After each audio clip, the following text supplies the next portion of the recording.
بسم اللہ الرحمن الرحیم۔ کہتے ہیں مدینے میں قحط آ گیا، کئی دن گزر گئے، عورتوں کا دودھ خشک ہو گیا، بچے زار و قطار رونے لگے، کئی امواتیں ہو گئیں، کھانے کے لیے کچھ نہیں، بارش نہیں برس رہی۔ کہتے ہیں یہ 3 دنوں سے صحرا میں جا رہے ہیں کہ پروردگارہ بارش برسا دے، پروردگارہ رحم کی بارش برسا دے، لیکن بارش نہیں برسی۔ یہ شخص کہتا ہے بڑی مایوسی سے بازار میں کھڑا تھا، ایک خاتون آ رہی تھی، گود میں بچہ تھا، اور بچہ شدت پیاس کی وجہ سے رونے لگا، اس کو دیکھ کر اس کی ماں رونے لگی۔ فرماتے یہ منظر ایک کالے غلام نے دیکھا، غلام نے جیسے دیکھا دل نرم پڑ گیا، اس کی آنکھوں سے آنسو آ گئے، اس نے دعا کے لیے ہاتھوں کو بلند کیا، اے خدا اپنے بندوں پر رحم فرما، اے خدا تھوڑی بارش برسا دے۔ کہ غلام کا یہ کہنا تھا، بادلوں کا آنا تھا اور بارش کا برسنا تھا۔ میں پریشان ہو گیا، ارے امت اتنی گئی لیکن دعا قبول نہیں ہوئی، لیکن اس غلام میں ایسا کیا ہے کہ یہاں دعا کی، یہاں بارش برس گئی۔ کہتے وہ غلام چل پڑا اپنی گھر کی طرف، میں نے اس کا پیچھا کیا، ایک گھر کے اندر گیا،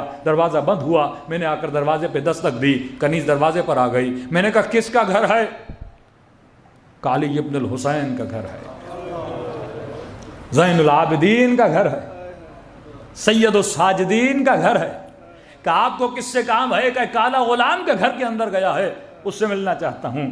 کہ ٹھہریے میں آقا کو بلاتی ہوں۔ اس کو دعوت دی کہ گھر کے اندر آیا، دیکھا غلاموں کا ہجوم ہے، پوچھا فرزند رسول اس گھر میں کالا غلام آیا ہے، مجھے اس سے ملنا ہے۔ امام نے کہا کون؟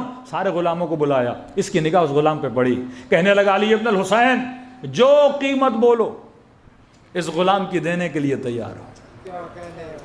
امام نے کہا کیا ہے اس غلام میں ایسا؟ کہ آپ کو نہیں پتا، معرفت والا نہیں تھا۔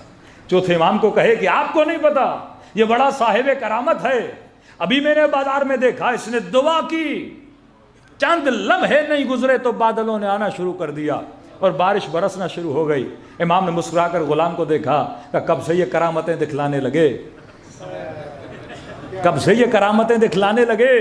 کہنے لگا مولا کوئی ایسی نیت نہیں تھی دکھاوے اور ریاکاری کی، بس آنکھوں میں آنسو آئے، دل نے برداشت نہ کیا، بچہ رو رہا تھا، میں نے بس اللہ سے دعا کر دی۔ امام نے کہا خریدنا چاہتے ہو تو کوئی بات نہیں، لیکن میں نے آج تک بیچا نہیں ہے، میں اس غلام کو آزاد کر رہا ہوں، اب اس کی مرضی وہ تیرے غلامی میں آنا چاہے کہ نہیں آنا چاہے۔ یہاں آزاد کرنا تھا یا غلام کی آنکھوں میں آنسو آ گئے، دعا کے لیے پھر ہاتھوں کو بلند کیا کہ خدا زندگی تب تک پسند تھی جب زین العابدین کی غلامی میں تھا، اب جب ان کی غلامی نہ رہی تو زندگی میں جی کر کیا کروں گا۔ یہ کہنا تھا، اس کی روح پرواد ہوئی اور دنیا سے چلا گیا۔